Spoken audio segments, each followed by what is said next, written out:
And greetings, everyone. Welcome back to Gen X Cinema. Hope y'all are having a wonderful day wherever you're at out there in the world. And we are back with a brand new review of I would say, a great 80s comedy classic. Today, I'm joined by Novus Renaissance and my brother from another mother. You know him, you love him. If you don't, it's okay. We love him in degrees, Mr. And if this is your first visit to the welcome one and all. Hope you enjoy the discussion. Make sure you smash that like button, share the review out with all of your friends, and of course, subscribe to my good friend Novus over here. I will include the link to his channel and to his socials in the description down below of this review. Anything, and give him some love, show him some support, because he's creating his own little universe over there on the. He's having his own personal private renaissance, and it's a beautiful thing because I've actually checked out some of his stuff, and it is good. This man knows how to world build. A lot better than some people. A lot better than some people in current Hollywood. So, which is not a high standard. Yeah, but he sets a high standard for himself, and we respect that, don't we, Ace? Absolutely. Okay. Good. That's the right answer. So, but anyway, getting into the discussion, we are, of course, talking about Stripes 1980.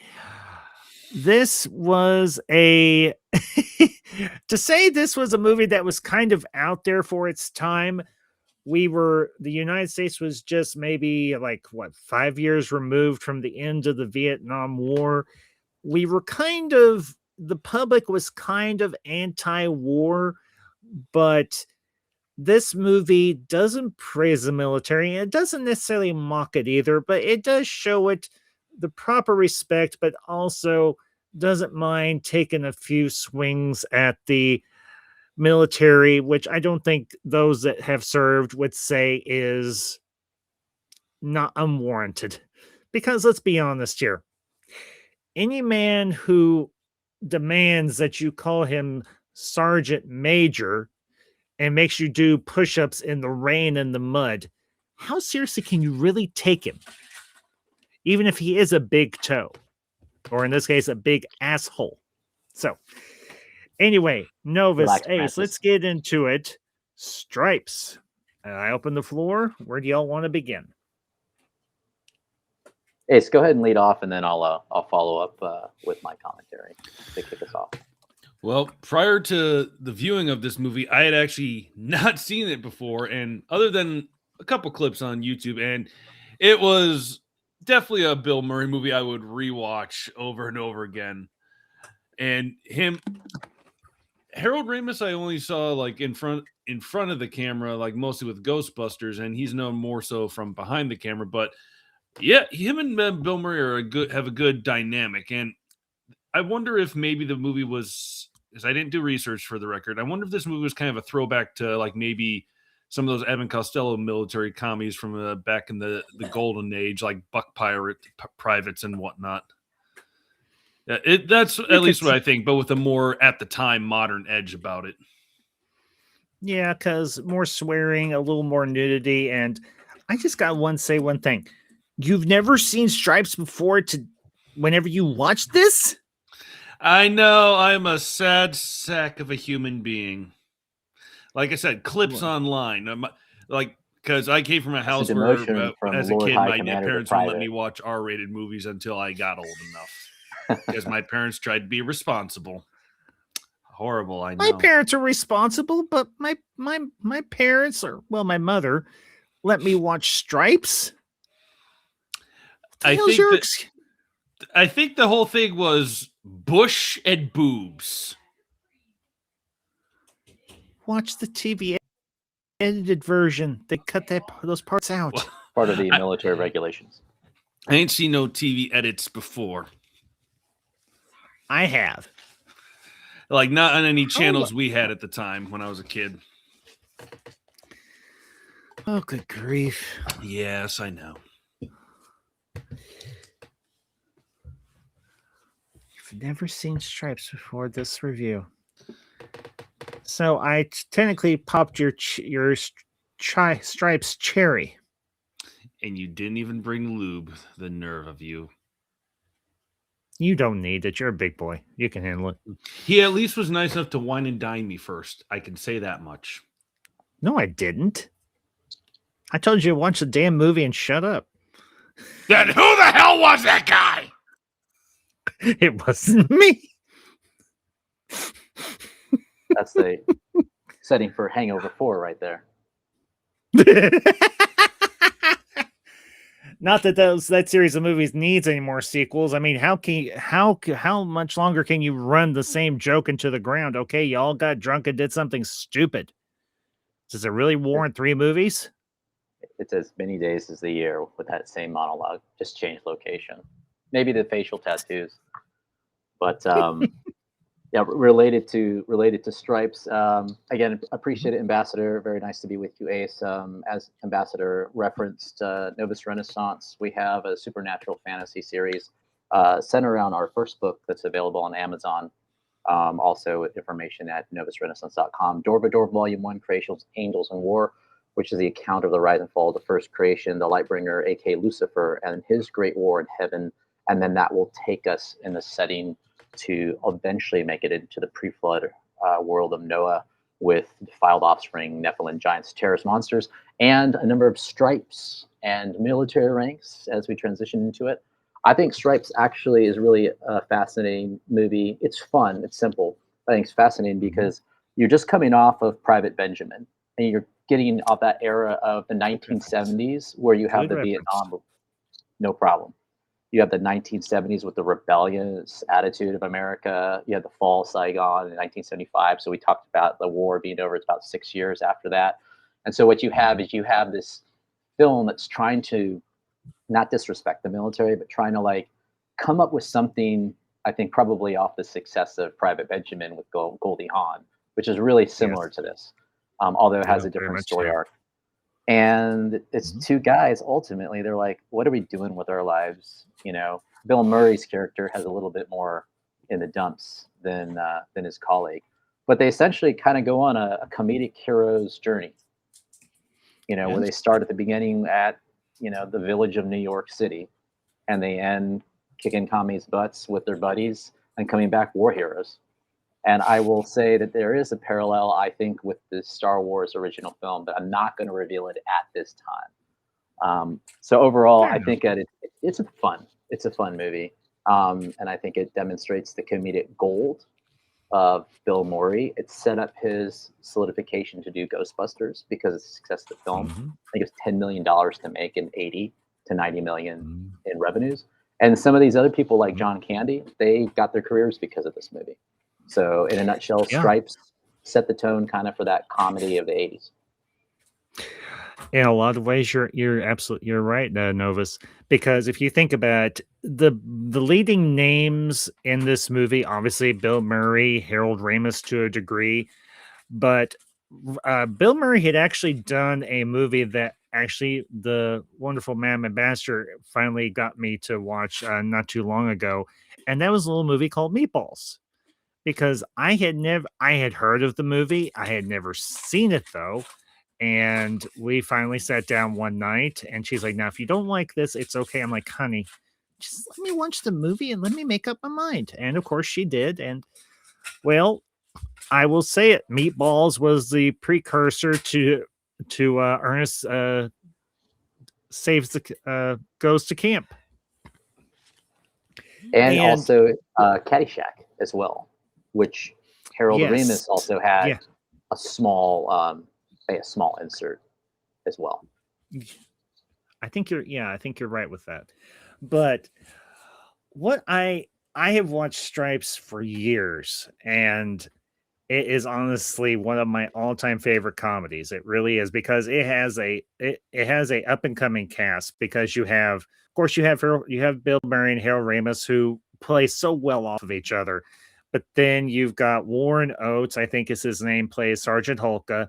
You've got John Candy in one of his first starring roles, Judge Reinhold. You've also got John Larroquette, if for those of you that might have forgotten. You also have Sean Young. I think in one of her early starring roles, as well as one of the military police officers. That's correct. And I can't remember the name of the other actress who played the other military police officer. Pamela but Jane you- Solis. Okay, thank you, Novus. I Appreciate just that. know her as the chick from Halloween and Carrie. That's correct. Yeah, Now I do remember from the first Halloween with Jamie Lee Curtis. It was the big breakout one and everything. That John Carpenter. We've actually discussed that movie a number of years ago. Well, it's been about 3 or 4 years ago, give or take. During one of my Halloween runs, or I think during the season of Halloween.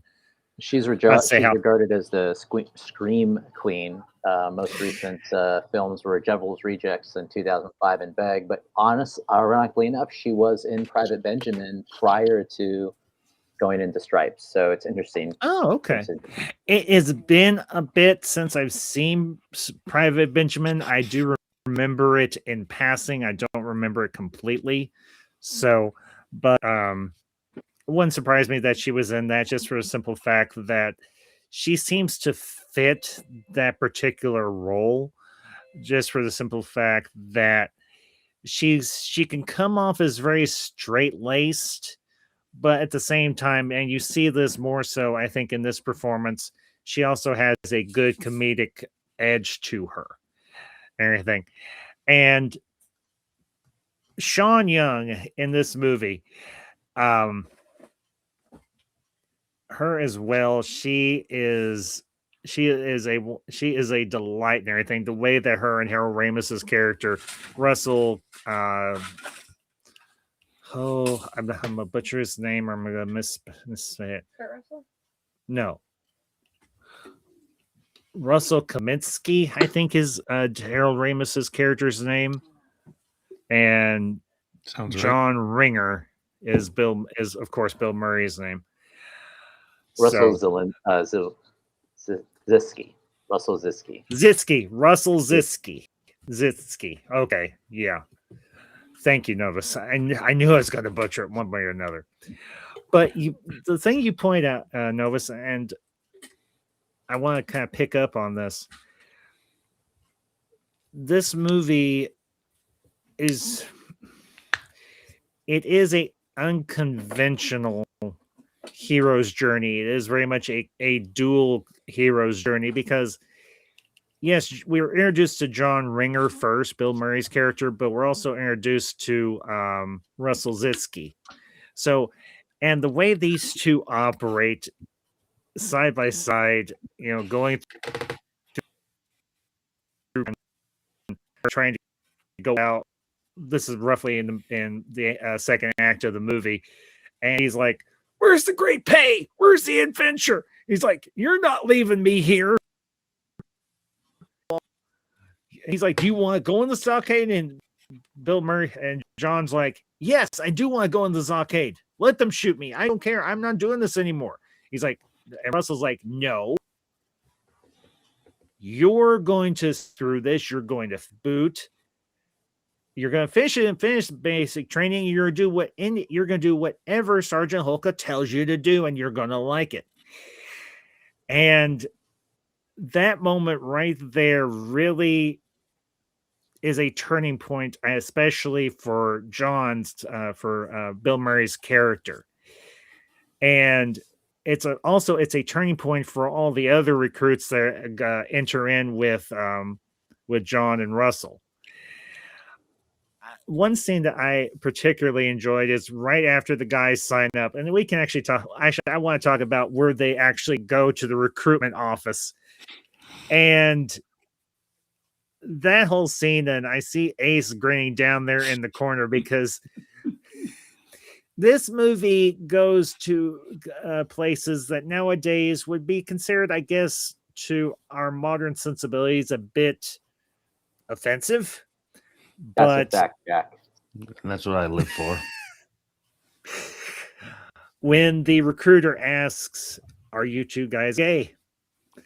And You mean like flaming? Just The Bill's way delivery is those two, perfect sarcasm. the The way sarcasm those I two, aspire to. the way those two play off of the recruiter is absolutely brilliant. So I want to open up the floor. Let's dig a little bit more into that particular scene. Ace, Novus. Well, The floor is particularly with open. Bill, I don't know if it's Bill. I can't remember if it's Bill Murray or Harold Ramis, but basically when I asked that question, and all wokeism aside and trigger factors aside, I think the line of like, well, we'd be willing to learn, just like kind of like if this is something that we have to do to get into the army, we'll be willing to entertain it. And the guy's just like, he's almost to give it up. I mean, the recruiter's just like, he's in his mind, he's saying, I need to have the numbers. Army recruitment's low. I really got to have the numbers. So none of your guys are fine, basically. I do admire that they gave Ramus a great line as well. Like, no, but we're willing to learn on top of like before Bill can even get his line out. I think and the way that the way that Bill Murray kind of plays that up when they're going through to get their uniforms, and he's talking about the way he's talking about, he's like, I wear mesh underwear and it's low rise. Thank you very much. And instead they give him, I guess it's tidy whities more than likely. And well, no, they give you a choice, boxers or I think, yeah, and he gives the goofy line about low-rise mesh thong instead. Something I think Ace would say if he was going through recruitment. Yeah, and I would ask for a leopard print one too. Man has fashion of Paris. No, Amsterdam. Paris is is no longer je ne sais quoi or whatever. Everything is okay in Amsterdam. Red light district, man. And the green light district, don't forget. That's what Amsterdam's really known for. Indeed. I think which brings me to I think also it's interesting about the recruiting sequence is like the way that they get there, and they're literally driving the car. The guy's like, "You can't park that here. It's a loading dock." He's like, "Take it." He's like, "We're not parking it. We're abandoning it." But if you like see the part of where the Army recruiter is, it's again highlighting that it's not really no one's really like vibing to join the Army after Vietnam or the military in general. And it's today you'll see after 9/11 there's a whole different era of restoration to the military in general, and for the most part recruiting has been seen in a positive sense. The buildings aren't run down, and they're lit into a little bit more schools as opposed to Vietnam. They got kicked out of schools. But if you actually look at the recruiters, like it's really in the rundown part of town, and it's kind of like he's not recruiting; he's just there, and he's willing to take anybody just because they got to just try to get who they can get. So yeah. Well, and here's the interesting thing about this movie as well, because it does cast the people that make up the military in a unconventional light. But it does show, and John and everything during his big pep talk when they're trying to train for their graduation, which is the day after the day after and everything, when they're all just drug out and run down and just ready to give up and quit. And he's like, we are the future of this military. We have been kicking butt for over 200 years, and we are going to do whatever we have to do to get through this, but we're going to get through it together. He's like, so do what I do and say what I say, and we'll get this done. But it goes to show that I think the most interesting aspect of this movie is the transformation of the characters. Yes, Russell and John are the focus, but you can see the rest of their unit really transform through the course of this movie, because they all come out with their heads shaved, minus Russell and John, because they didn't get a full buzz. But poor John Candy's character, Johnny Oxberger, or Ox, if you prefer. Lovable He Ox. comes out, lovable Ox. John, the day that John Candy died, we all lost that lovable cousin or uncle or whatever you might have looked, what lens you might have looked at him at. We all lost that lovable cousin or uncle that we all loved to death, and we didn't get to see nearly enough. And now, and when he was gone, we were like, "Damn it! I wanted to spend more time with him, and now I can't." He was the But uncle I John would strive to be. Who did Dewey Oxburger? As you said, we lost Uncle Buck. We lost the man that would be willing to drive the Steve Martins all the way to Chicago through literally multiple states so he could make it home for Thanksgiving. That's Yeah. the man that we lost. Yeah. Well, and he had some minor roles as well. I mean, I think one of his earlier roles that he did was actually the first National Lampoon's Vacation movie where he's the security guard at Wally World, and he ends up going on all the rides with the Griswolds. And Great reference. I love that movie. You guys have no idea. The first three Lampoon, the first three vacation movies, perfect. Can't have gotten better. Vacation, European Vacation, and Christmas Vacation. Now, the only one I've reviewed is Vacation. And I was going to say, wasn't European the only one that John Hughes was not involved in? Because I know he was involved with the original Vacation and then Christmas Vacation. To be truthful, I'm not sure. I'm honestly not sure. It does that European Vacation though does have a different kind of feel to it, so you might be onto that without verifying it. Some people complain about that. When I saw it once on TV, I thought it's fine. It's not as good as the first one, but oh well. Yeah, you have John Candy because he was we'll shout out to any of the Canadians that are listening because he's Canadian. But you've got his role, his first big role on the side part was in the Blues Brothers, as the guy that was trying to nag Juliet Jake and his brother.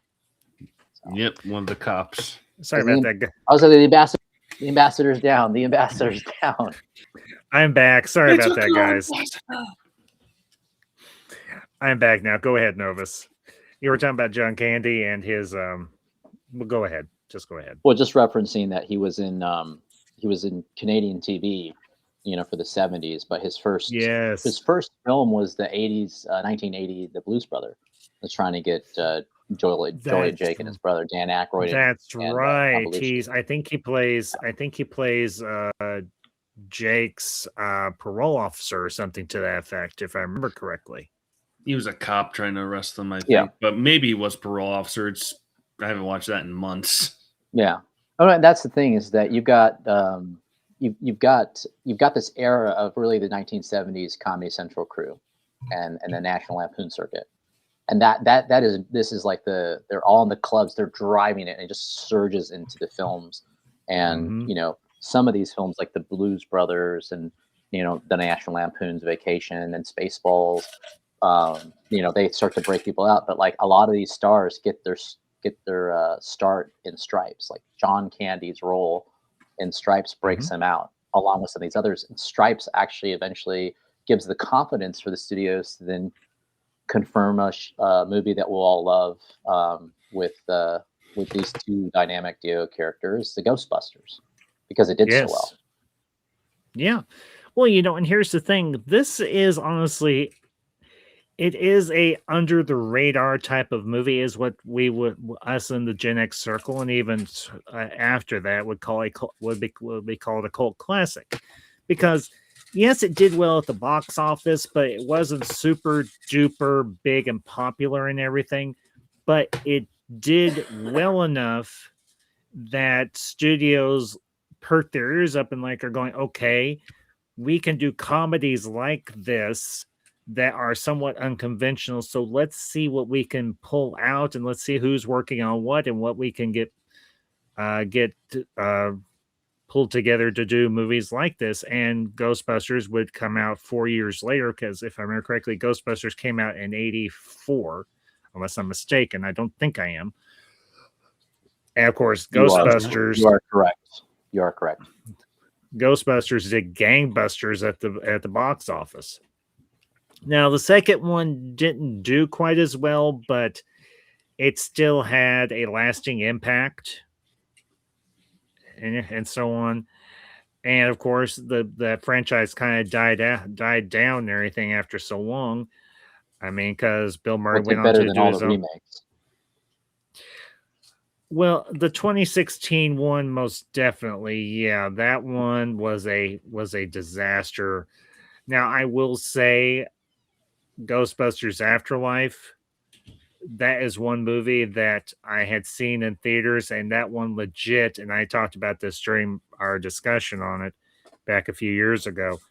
It was the one movie that made me ugly cry, like legit ugly cry, and I have not had a cry like that in a very long time. It was all because, of course, what they did for Egon and for Oh Harold wow. Ramis. Yeah, because the premise behind it was solid.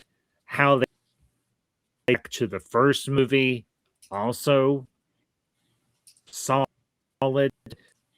They brought these back in, worked well. The ones that live, let's put it that way, and the way that they paid so much respect to Egon's character. They could have done this in any number of ways, but the way they did it, and I know we're getting a little off topic, but here's the thing: when you have a comedic icon like Harold Ramis and paying homage to him and to his character that was very iconically connected to him, you want to do it right. And I will say Ghostbusters Afterlife, they did it right. And they very simply, and everything before the credits rolled, they have the star field and they say, for Harold. And you look back at where Harold Ramis came from, this essentially no-name comedian who got his big break in quite frankly, this movie and everything cinematically anyway. He got his big film break in this movie, playing a guy that was 1 minute trying to be an interpreter for immigrants and turns into a rootin' shooting gun-toting son of a gun who goes into Czechoslovakia to save the rest of his unit, plus his blowhard of lieutenant. When I think most of them was said, "Let's screw the lieutenant. Let's just leave him. Let's leave him to the commies." And he comes out of that airplane and he's like, look at this, valedictorian service. I got a medal. The Distinguished Service Cross. So anyway, yeah, Distinguished Service Cross, yeah. But Russell and John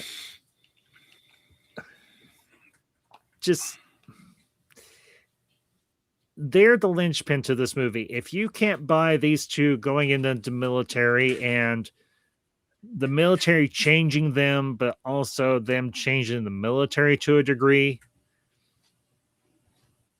then this movie does not work. So, well, that's what's interesting with it is that you've got a little bit of that rebellious spirit of the time. You know, you've got the rebel spirit that goes into an institution that demands conformity and discipline, and they figure out how to do it, you know, by the end of it. And you even have, you know, that kind of grudging respect of the crusty, you know, Sergeant Hoka, because he doesn't want to, he'll never admit it. But he does, though, like, that character does actually, he's challenged a couple times, like Bill Murray says to him, well, if it's so easy to do the rope, you do it. And he actually does it, you know? So he does do some things that demonstrate that respect. But then the comedy genius is that the captain is like, I don't care what the manual says about firing a mortar. Load that thing up and shoot its shoulder. And they shoot it. And he's like, uh-oh. And then he's out. Lands right on the training. Yeah, and correct me if I'm wrong. I think it's Timothy Busfield is the guy that's operating the mortar that unintentionally takes out Sergeant Hulka. I might take some time, but we'll check on that. I think that's the actor's name. Timothy Busfield, the one that's wearing the big thin rimmed or thick lens glasses. That's operating the mortar with the other recruits. He's like, coordinates. He's like, what? The coordinates. Where this thing's going to land? He's like, just load the thing and fire it. And John Larroquette as Captain Sterling. Yeah. Best known for his role as Dan Fielding and a Klingon from Star Trek III: The Search for Spock. No kidding. Mm-hmm. John Larroquette was in Star Trek III: The Search for Spock. He played one of the members of the Klingon crew that's working with Christopher Lloyd's character Krug, the Klingon captain. Yes, that's right. Wow. John Larroquette and Christopher Lloyd were in a movie together. This did occur. Wow, that's incredible. Absolutely. Just goes to show you that Christopher Lloyd didn't just do nothing but comedy and Doc Brown. He could actually, he actually did I think also another movie came out in the 1980s, and I think it's one maybe I've discussed, I can't remember, is Mr. Mom with Michael Keaton and Terry Garr. Christopher Lloyd's in that as well. He has a small part as well in that. So the 1980s, especially the year 1980, was a big year for comedies, especially unconventional ones. But I think this one honestly leads the pack. Go ahead, Novus. You were correct. Timothy Busfield as the mortar soldier, and we also have Bill Paxton in the film as the unnamed soldier. So I'd have to go back and see what scene he is. But he actually made a film as well. So look, his career took off after Stripes as well. That's true. Yeah. Clearly it did. Clearly. The unnamed soldier. And then, of course, he played one of the three punks at the beginning of the first Terminator that gets, terminated by a very nude Arnold Schwarzenegger. And then Corporal Poor guy. Was it Corporal or Private Hudson in Aliens? It was Private Hudson as Corporal Hicks. Okay, nice. Yep. Both had H's. I was getting mixed up. It's nice to see him. Go ahead. Sorry. No, it's fine. Go ahead, Novus. It's nice to see Bill Paxton work his way up in the rank structure over the course of his career. God rest his soul. Because by the time we get to the Tom Cruise film of Live, Die, Repeat, which is actually pretty good, he's a first sergeant. He's an E8, and he is a first sergeant from not America, but from Kentucky.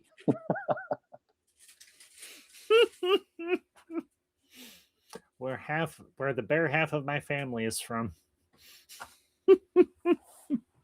Bluegrass and bourbon isn't a bad combination. No, it isn't.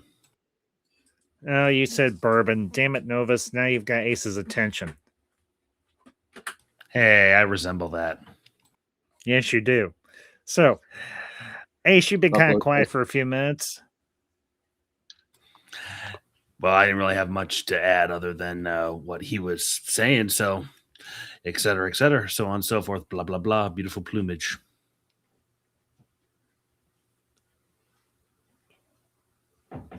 There's no plumage in this movie. What the hell are you talking about? The plumage into it. It's soon dead. Never mind. Oh, gears are turning. He's like, I've heard that somewhere. I'm just trying to connect the dots as to where. Outlander rejects. Yes. Moving on. Well, Ace, let me ask you, what's one of your favorite scenes in the movie? Because that you have to comment on. You can't just sit there and look dorky. Me, useless. Dorky. Yes, you, dorky and useless. Dorky, yes. Useless is my sister. I'm such a good brother. Okay. I'm trying to think other than the mud wrestling scene. Other than I said, because I thought to myself, oh, I'm envying John Candy right now. But just the simplicity of when they, first get their uniforms and then they're marching and they start singing "Do Wah Diddy" and whatnot. Just the simple humor of that, I just find funny that it matches the beat of their march and whatnot. Although I wouldn't call that my favorite. Probably when they actually, arrive to the graduation late and they're all disheveled, but like, hey, they do their routine spot on. That's the fact, Jack. That's the fact, Jack. What kind of training you doing, soldier? Army training. Army sir. training, sir. Army training, sir. Where's your commanding officer? Blowed up, sir. Blowed up, sir. This movie is so quotable in such unconventional ways. It really is. You will find that Uncle Sam and me are very much alike. Uncle Holka? All right, let's, now that I brought him up, let's talk a little bit about our dear beloved Sergeant Holka. Just a little bit, in a good way. And maybe a little bit of a derogatory way as well. Now, the great late War Notes. Yes, War Notes. Let me ask you one basic question. Is he an antagonist, or is he not necessarily aligned with the recruits who are quote unquote protagonists? Or would it be more accurate to describe him as an obstacle? Neither good nor evil, but an obstacle. I would say an obstacle more so, and I would say Stillman's more of the villain. Antagonist, I should say. Yes, antagonist, because he's not actually villainous. He's just really ambitious, but in all the worst ways. Jar Jar Binks, though. Don't you dare speak ill of this Mr. Binks. Them's fighting words where I come from. Yeah. Where I'm about to show you, it's usually for a person they're giving a really big promotion. So then he walks in and finds the vehicle's been gone. And he's got the little tart with him. Mm-hmm. Almost next to nothing, which I know Ace enjoys.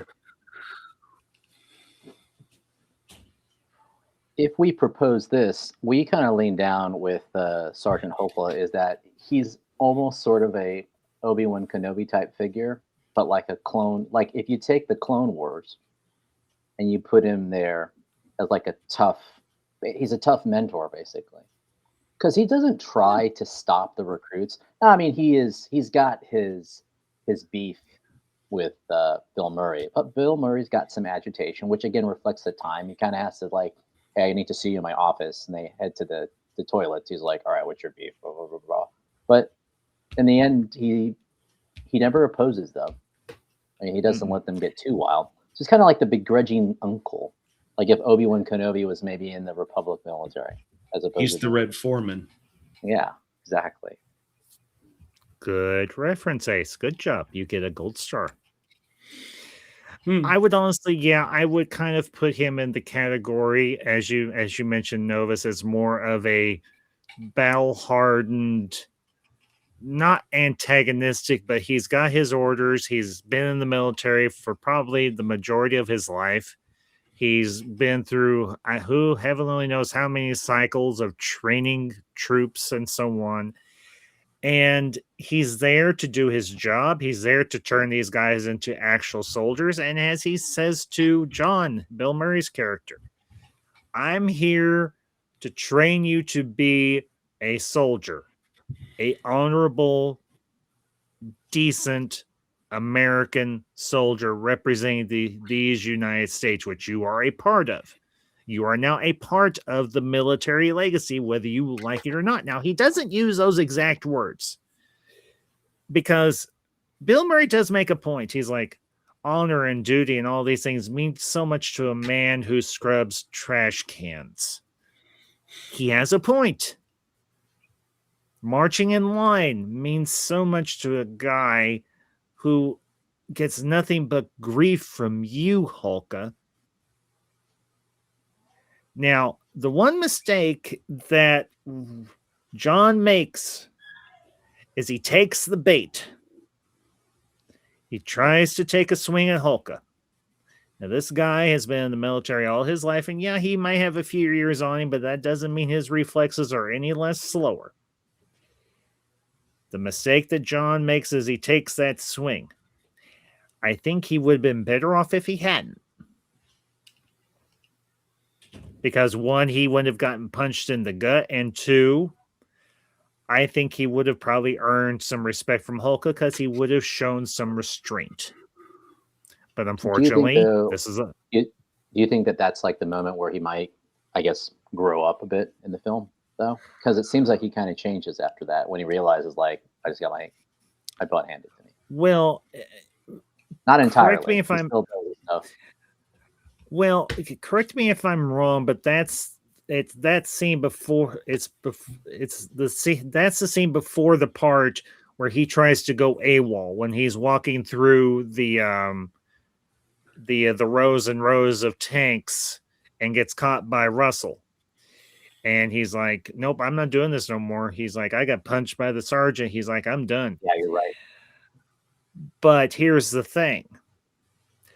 I think the turning point for John is when he has to man up and get his unit in shape for graduation. And he does it in the best way he knows how. Now, he doesn't have the years of training that Sergeant Hulka does, obviously. But he does the best they can, and they are unconventional enough, but yet still have enough of that traditionalism that the military looks for, that General Barnaky, I think that's his rank. I know his last name was Barnaky. I think it was General. Says this is the unit I want for the experimental unit for the heavily armed Winnebago. Urban assault vehicle. Yeah, the urban assault vehicle, aka the heavily armed. Oh, it was something. Oh, EM something. EM50. Urban assault vehicle. Thank you, Ace. You actually were useful for a minute there. Hey, don't make me regret that. This is almost soldier. This is Sergeant Hulka and Bill Murray right here. No, because I would have already put my foot up Ace's ass if we were in the same room. Oh, just I would have worn. Good thing I learned how to untie laces with my anus. Well, then this is actually a great line. This is a great inject with the line what you talked about, Ambassador, with John. I pulled up the scene quote because it kind of symbolizes, all the things we're talking about. So it's that scene where they have to come together. It's like, cut it out. What the hell's the matter with you? Stupid. We're all very different people. We're not Watusi. We're not Spartans. We're Americans with a capital A. Huh. You know what that means, do you? That means our forefathers were kicked out of every decent country in the world. We are the wretched refuse. We're the underdog. We're mutts. Here's proof. His nose is cold, but there's no animal more faithful than that. That's more loyal, more lovable than the mutt. Who saw Old Yeller? Who cried when Old Yeller got shot? He raises his hand. John Winger sarcastically, nobody cried when Old Yeller got shot, I'm sure. All the hands go up.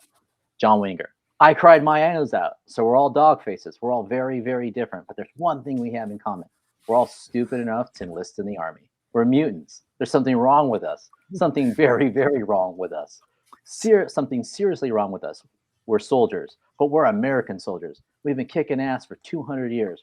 We're 10-1. And now we don't have to worry about whether or not we'll be practiced. We don't have to worry about whether Captain Stillman wants to have us hung. All we have to do is be the greatest American fighting soldier that's in each one of us. Now do what I do and say what I say and make me proud. Let's go training.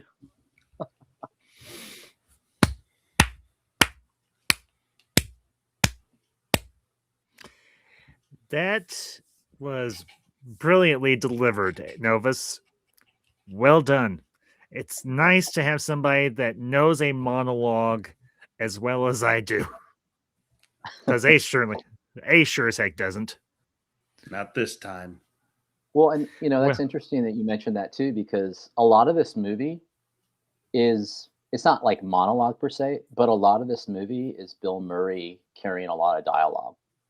mhm, And we were watching some of this stuff with interesting facts and tidbits on just some other things. But Bill Murray improved a lot, and that made things a doesn't little bit surprise me. challenging for his colleagues. But what was interesting too is that, and the directors fed this relationship with the frustration. But Warren Oates was very. I mean, he was a actor in his own right. One of the Mhm. films he was in was The Wild Bunch, that classic western, and he did a lot of that stuff. I forgot about that. Ironically, yeah, and ironically enough, he was born in Depoy, Kentucky, and the film was shot on Fort Campbell, Kentucky. So he's a Kentucky-bred boy, and he got Wow. frustrated because Bill Murray and him had actually kind of a little contesting, friction. And one of the That makes reasons is sense. because Bill Murray would improv. But it kind of reflected, so the directors fed that relationship and they like channeled it in their performance. And many of the scenes when you see, Sergeant Holka frustrated, part of the reason is he's like, Bill Murray is improving again, and I have to come up with some damn line that will make the scene not have to reshoot 5 times. And then that captures it, and then it's like it looks great, but that's after the fact. Yeah. Because here's the interesting thing about two actors like Bill Murray and Warren Oates having the pedigrees that they have. One has been acting for a long time, and as you mentioned, he was in The Wild Bunch, probably one of the better uh, um, westerns after the big western movie bubble busted.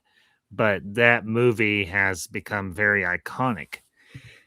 And you've got Bill Murray, who's up and coming. This is like his second major movie role, because I think Meatballs came out either before or after this. I can't remember which for the life of me. You're correct. He came But out before. You're correct. okay, I thought so. But you've got that dynamic between these two actors who come from two very different mindsets. One's comedic, improvisational, very heavily improvisational, and does it well. I mean, you can't tell. Obviously, we as the audience can't tell when he's improvising and when he isn't. Now, I think there is one scene in particular where you kind of pick up maybe that he did improvise a line, and that's when Hulk is having them all get to know each other, and you've got the one character that everybody's annoyed by, and that's Francis, aka Psycho. Lighten up, Francis. He's like, you just went on the list. But John, I would swear that this was improvised, because just by, as you mentioned, Warren, everything, when Warren Oates would get frustrated, just by how Hulk reacts when John's talking about Cruiser, and he's like, I remember the story about when you made it with a cow, and he's like, I want to party with you, dude, and I would guarantee you that line was improvised, and now Hulk is like, or Warren Oates is like, damn it, now I gotta come up with, as you said, I gotta come up with a line that'll play off of that. I'm He's like, you're all agitated in this. without sticking to the script. He's like, you're all in this together. One of these men may save your life. And I think it's John who says, or maybe we won't. It's like, But oh,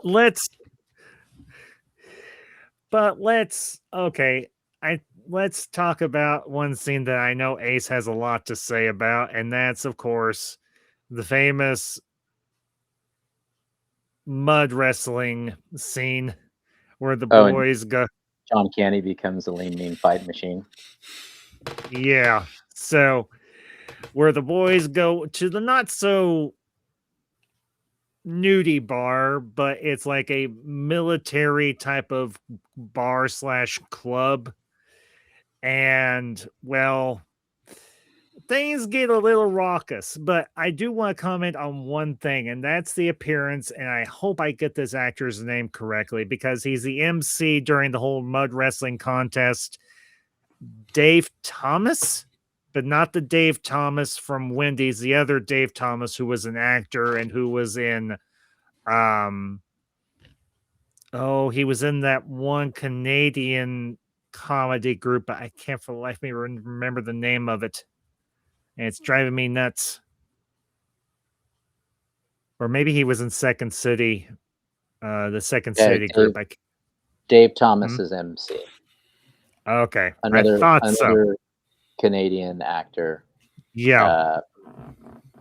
Well, he was also in Strange Brew in 1983. That's the movie, Strange Brew. That's My Man it. Adam in 85. And Coneheads later in the 90s. Yeah, he was in Coneheads as well. I think he actually played a Conehead from the planet. So, Ace, let's talk about the one scene. I know you've got a lot to say. The floor is yours, old friend. My brain is running on fumes, but I just have to say that, oh, how I envy John Candy in that scene. He's mud wrestling.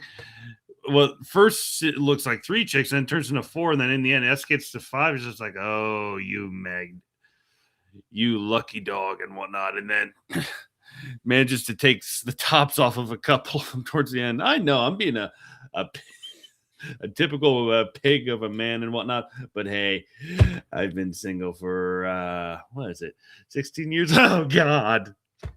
Anyway, you poor man. No wonder you're so frustrated. Why do you think I drink? Trip to Thailand. I don't think that would work for Ace. I think they would have limits there. No, because don't want to sleep with a man masquerades. I'm sorry, I was thinking the Philippines. My bad. Hangover 2 with some edits.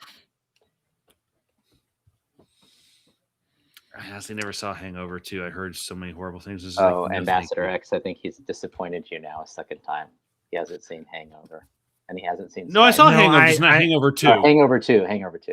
That's in Thailand. It's if you haven't seen it, Ace or Ambassador, it's not bad to watch. It's Hangover 3 kind of starts to stretch it where you're like, okay, it's like Austin Powers 3. Hangover 2 has got a fresh... don't get me started. Do not get me started on Austin Powers 3. I love the first movie. I've seen the second movie. I saw it when it came out in theaters, and I think I've rented it once since then. I haven't watched it since, just for the simple fact. Now, I understand there was a scheduling conflict with Harley, but I hated what they did with her character. They made her into the last to take out Austin, and then they introduce Heather Graham's character, and I'm Hurley worked so well off of each other. We actually did a review of the first Austin Powers. That's also been about 2 or 3 years ago, so it's been a minute. But I went saw and I can't, like, that movie sucked. A lot of recycled jokes from the second movie, but worse. Well, not just that. They made fun of the movie. Made fun of itself at that point too, because they're like, boobs. These people are boobs. They just keep recycling the same jokes. There's nothing new. Of the late Ozzy Osbourne. It just didn't enjoy it.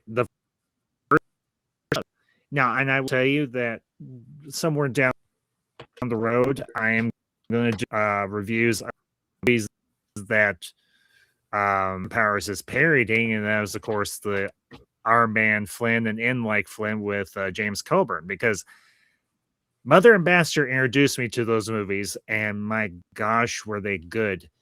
It's just a shame they didn't do more, but at the same time, you had James Bond coming, you had James Bond starting up, and to try and have two franchises so similar running parallel to each other. Granted, the Flynn movies with James Coburn had a little bit more of a comedic edge to them. It just would. I don't think there was enough of an audience for both franchises to work. But ultimately, I mean, we got James Bond, and well, except for maybe the last two movies that they did with Daniel Craig, the James Bond franchise, one of my all-time favorite franchises. But as far as games,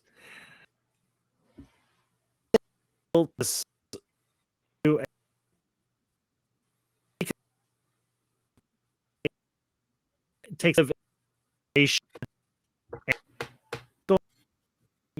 disagree.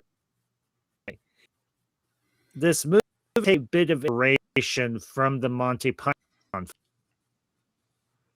just in that it seems like a series of games that have been turned into a movie. Because if you look at the structure of these scenes, like when they're in the recruitment or when they're at the bus depot or when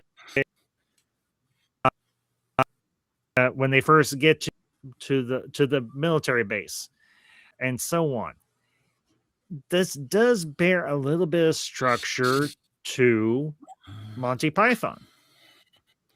At least, I would say, at least on the Holy Grail. But I can see that, guys, your thoughts on that, or do you think there's some linkage? Linkage for sure.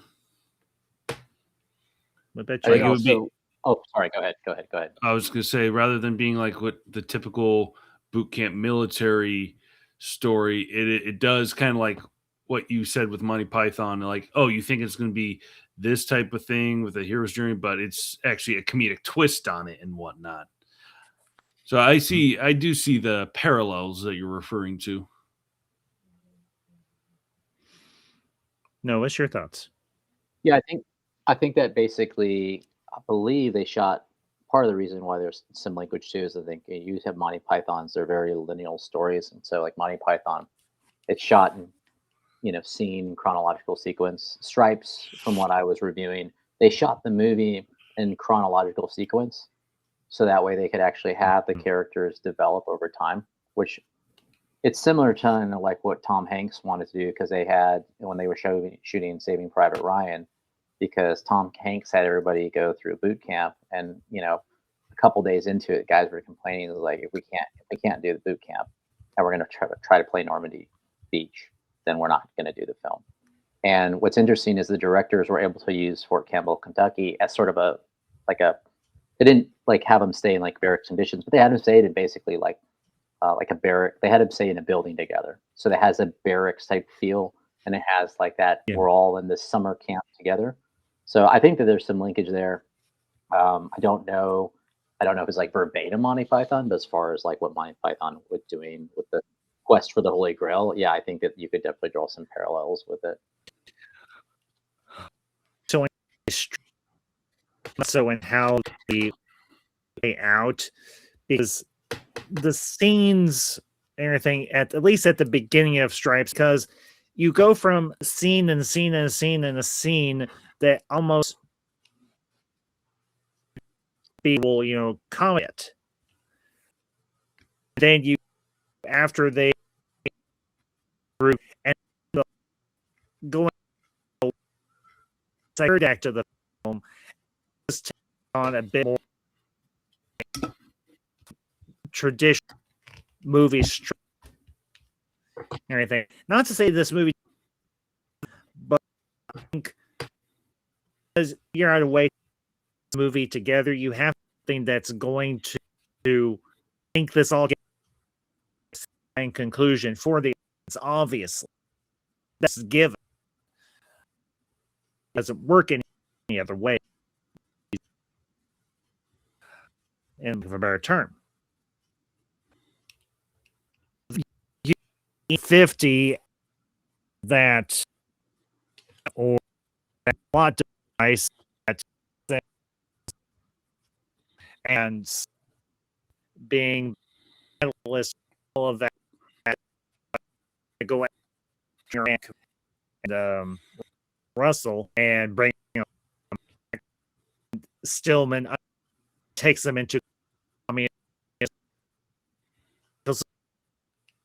and then Speaking not a lick of Russian.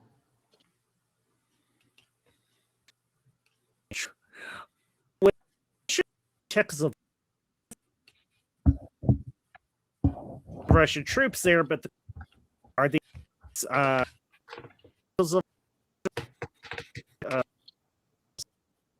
that's they are wearing former military, not former at the time, but former. But and okay, there's one thing we've kind of missed, we kind of glossed over, and we can come back to it in a minute. But the dynamic between John and Russell and the girls. But we can come back to that in a minute and everything, because I want to discuss them, the whole thing of them going into Czechoslovakia and rescuing Stillman and the rest of their unit. And they're like, holy crap, this is all our fault. And he's like, well, hey, we've got this heavily armed Winnebago. Let's use it. Let's go save our unit. And of course, Hulka is the only one smart enough. He's like, screw this. I'm not going AWOL, but I'm not going to get captured either. He does send out this distress code on the radio, though. Yes, he does. And he's like, well, and of course, Russell's the smart one. He reads the manual on the EM50. He's like, well, he's like, holy crap. So he's like, we can't go check it. It's not like we're going to Moscow. We're Czechoslovakia. We'll be in and out, nothing. And of course, it turns into a whole thing, because of course it does. What could possibly go wrong? Murphy's Law. It go wrong, it will go wrong, and it did go wrong here, but in some ways it actually went wrong. My love life in a nutshell. Well, that's because El Capitan Stillman, he couldn't read a map to lead his platoon, so his, big test of leadership failed. Ow. Yeah. Because one officer, one actor who is, sorry, didn't mean. Oh, I said like he was stationed to Nome, Alaska, commanding officer. Well,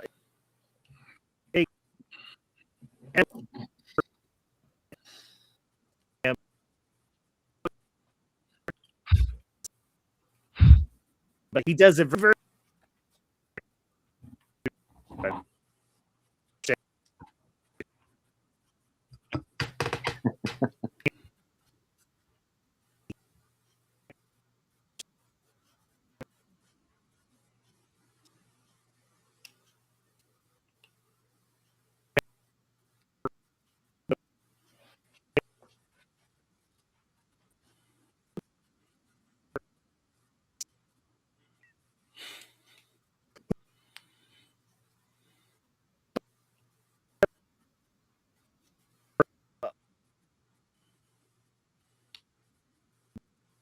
and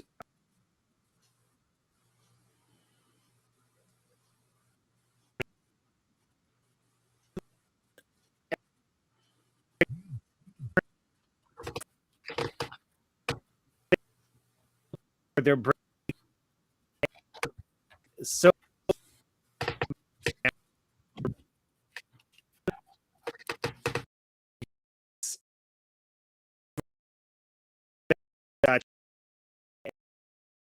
machine gun, any back thing in the back, up like a tree, a small alarms lock, grenade, Uzis, and with the blonde the blind MP that he. I think he's. I'll double Yeah. check. I think it's Louise. I'll check on that. No, PJ Solis. She plays the blonde is Stella, and Sean Young is PJ Louise, Solis. the dark hair. And then PJ Soul. And this is also interesting too because with the urban assault vehicle, it kind of is like, is this the predecessor to that concept of the Ghostbusters with their? It kind of feels like that, or it's like it's like the uberly armed mystery machine from Scooby Doo, like one of those two. But they kind of mirror, what they do in Ghostbusters. They're just doing it to damn communist Soviets. I can see that.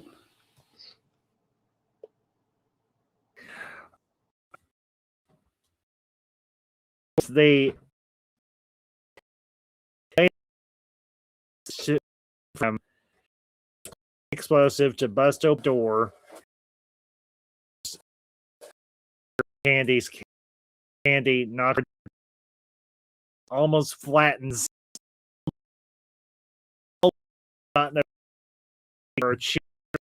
If I really knows, I probably would have ended up in the stockade at least for a brief period. Ambassador,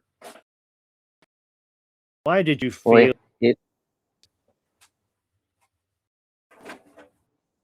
I would say like what happened to Stillman at the end of the movie is what he did to that one little toy soldier with his tank at the beginning. He runs over. Well, I might have been thrown in the brig. Worth it. So it totally would have been worth it. And they've been like, okay, why did you feel that Captain Stillman deserved to be run over by half track? He's an asshole. What more troops? He's a prick. He's like the Niedermeyer of this movie. Yeah, in a lot of ways, correct. Captain Sobel from Band of Brothers. I wanted to watch Band of Brothers. I just never have had the chance. Exceptionally good. Great cast. Oh, definitely. That would be a 9-episode series to do one of your reviews on for consideration. But interesting fact with... Oh, sorry, go ahead. No. Go ahead, Novus, please. Was to say PJ Solis, who plays Stella, the brunette, since they were in West Germany, she was actually born in Frankfurt, West Germany, on July 17th, 1950. So she actually was returning, if you will, to the Western German front. She was an American mom and a Dutch dad.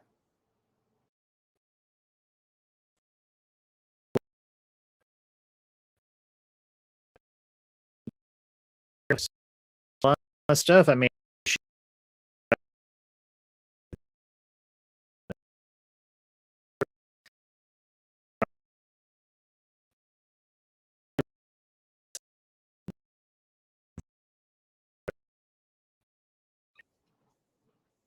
It was Beg in 2011 is like the last film it has listed. Interestingly enough, she was married to Dennis Quaid in 1973 and divorced in 1975. Sad, yeah, because she could have been married to a knight of the old code had she stuck it out.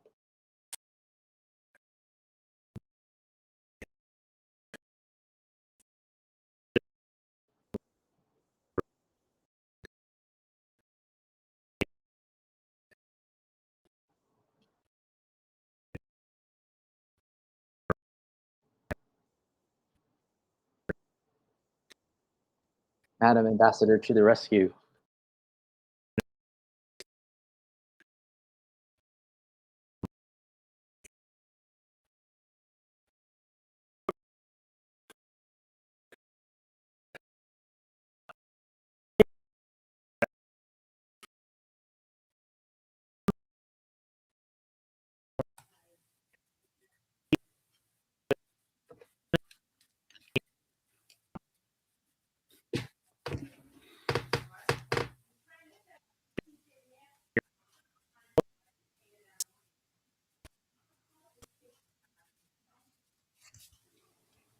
So we covered. We were going to go to the final sequence of the assault. We've covered that, and then we've covered the classic drill sequence. I would say probably the ending sequence. Since we've covered those two, the ending sequence. And I apologize, Ace, if I'm taking the scene that you got, but the ending sequence where basically they arrive and get this big hero's welcome. Um, that's like cheesiness, but what makes it great is that they shows like the different magazine covers and the different places of like what happens after their career. From like being stationed in Alaska to the Penthouse magazine to starting Holkus Burgers. That is just fantastic because it's a slapsticky roundabout way of basically including the film, but also kind of doing it like a public press release. Even though realistically the United States government would probably disavow any actions and deny anything, but hey, for the movie it works. So that's probably our next favorite scene.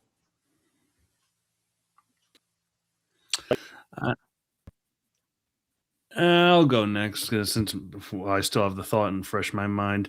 I think my favorite would be when they're trying to get off base by sneaking on that plane with the rest of that other platoon, and Russell took acid someone gave him, and he took about 6 of them, and he's just tripping balls the whole time, and then they land in God knows where, and then they have to basically kid their way out of the situation. Like start a party and then run at the instant they're in the clear. Just a funny scene.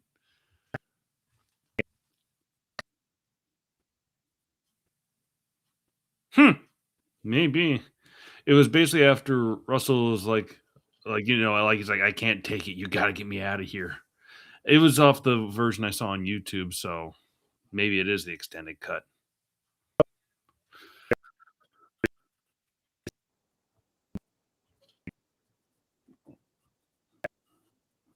It was Novus. Yeah, it could like maybe it was a deleted scene because I know there were a couple deleted scenes, but yeah, the extended cut is only 2 hours. I think the original film is an hour and a half. But yeah, even the extended cut is it's like it's 2 hours. It's like wow, I can go see a Yeah, it was movie. 2 hours, so it was definitely the extended cut. Yeah, I don't even have to go to the bathroom in the theater. I can get through it in 2 hours.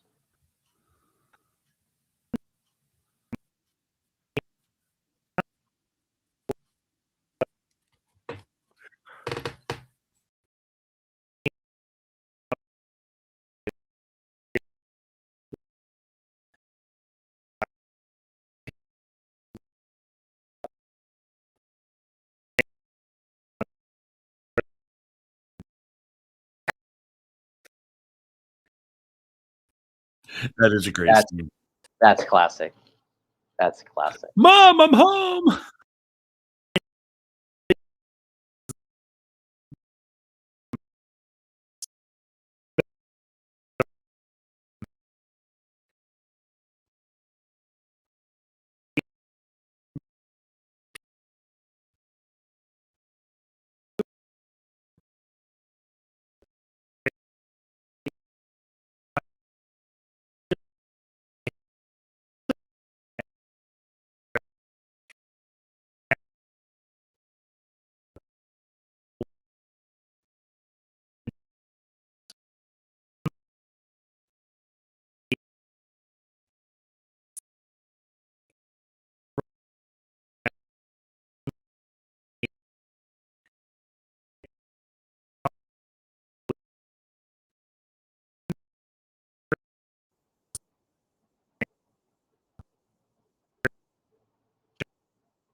The situationship for sure after the penthouse profile.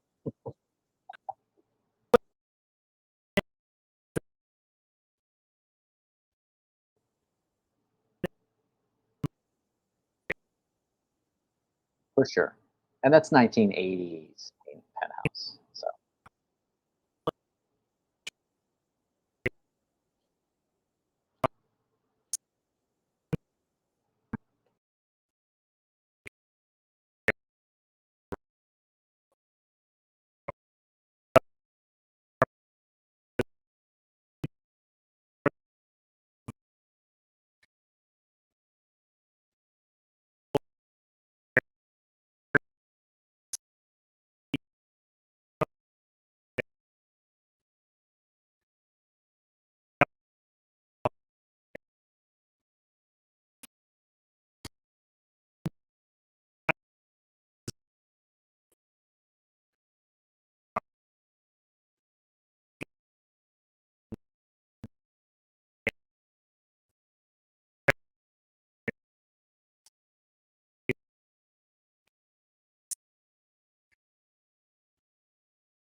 Bill Murray and Sean Young, they were playing the force field game on the ground floor. That was So her Williams and Sean Young. wherever they ended up is yeah.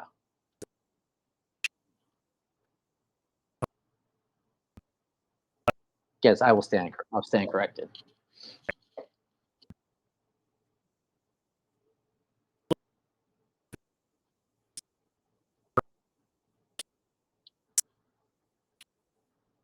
Want to play Aunt Jemima? It turns up the heat in the kitchen too. I'm gonna put that in Literally my turns up book. the heat on the stove.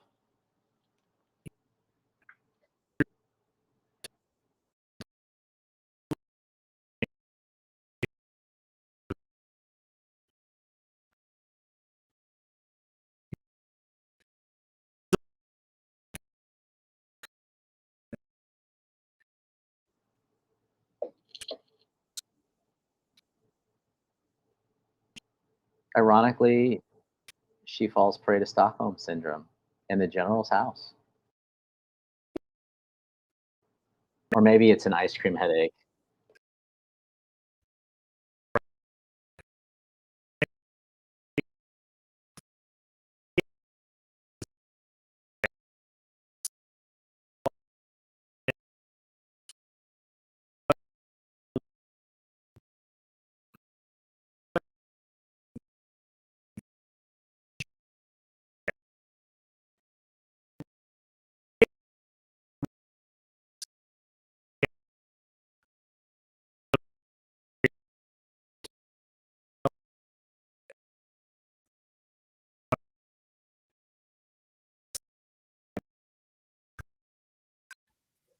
I'm happy being completely uncivilized.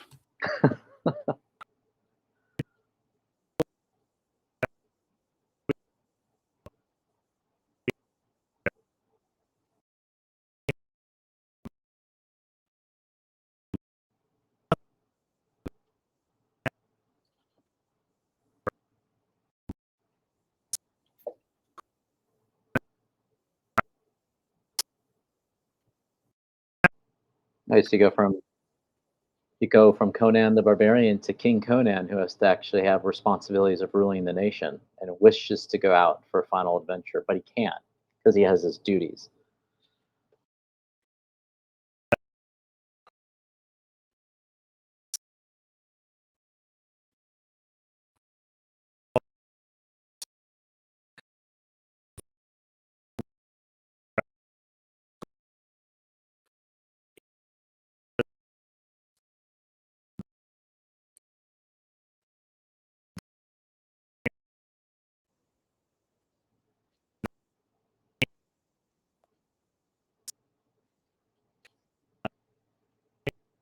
We'll just give the film a 10 because it's a breakout film and it's literally the beginning of the 80s, and it's kind of like what Star Wars does for a whole next generation influence, science fiction films. And you know Private Benjamin had its role. It had a little bit difference, but this film, it not only broke, it solidified that type of comedy, it expanded it, but it had an impact with all these other stars.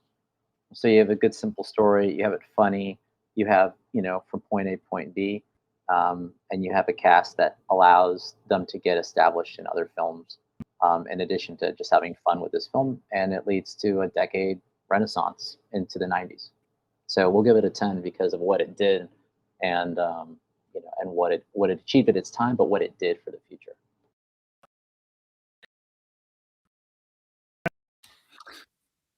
9 out of 10, and basically he covered everything I wanted to say, so nothing more to say.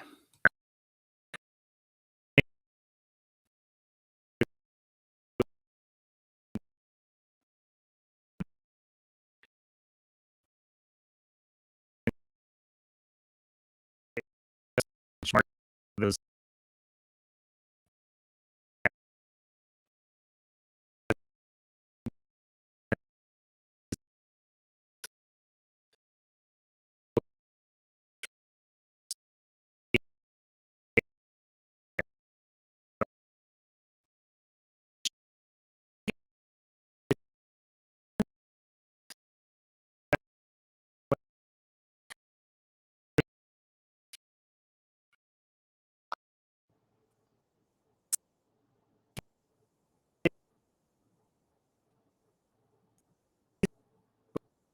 release.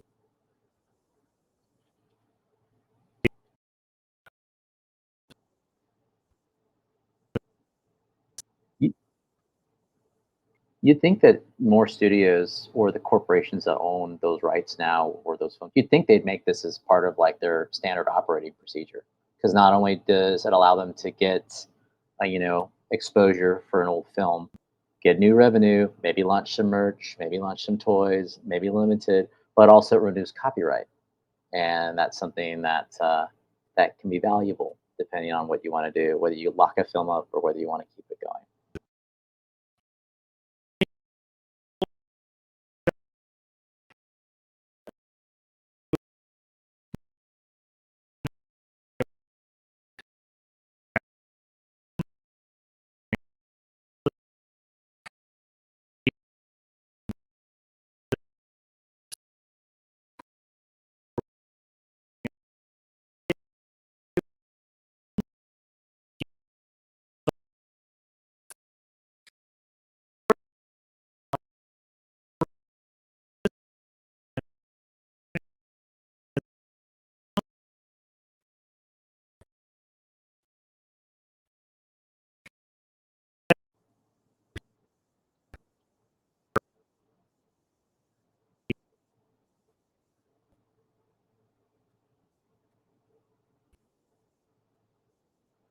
Take care, everybody.